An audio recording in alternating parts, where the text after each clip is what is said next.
সাগরের জলে এই সাগরের জলে মহাদেবের বীর্যটা কিভাবে ভাসছে?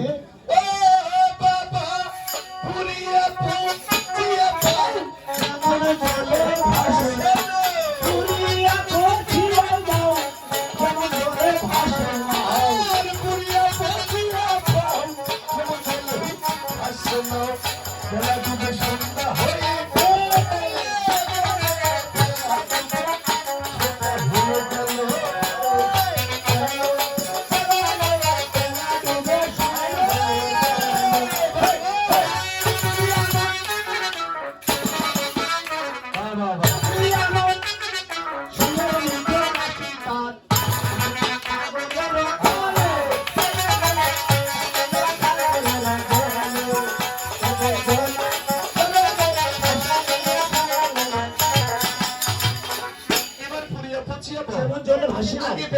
সন্ধ্যা হয়ে গেল সন্ধ্যার সময় মহাদেবের বীর্যটা কোথায় যাচ্ছে?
একটি গামছা দিয়ে বেঁধে সুন্দর করে বীর্যটাকে তার নেভিতে বেঁধে রাখলো। যখনই মহাদেবের বীর্যটাকে বেঁধে রাখলো আগে 10 মাস 10 দিন বসে পড়ে গেল সেখানে আবার একটি অপূর্ব সুন্দর কন্যার জন্ম হয়ে গেল।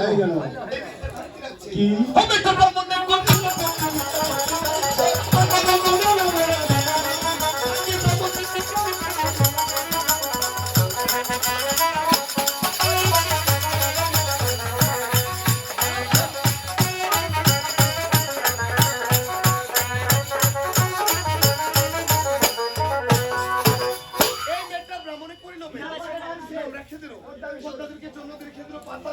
আবার চলছে মহাদেব ওই আগে জল্লাদটা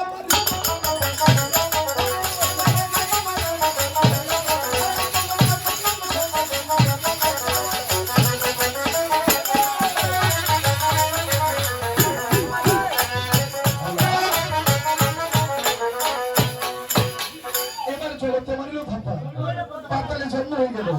দেখতে দেখতে একে একে পদ্মা দেবীর বয়স 12টি বছর। এই 12 বছরের পদ্মা দেবী এখন তার পিতার দর্শনে কিভাবে যাচ্ছে চলো আমরা একটু আমাদের মাধ্যমে দেখি।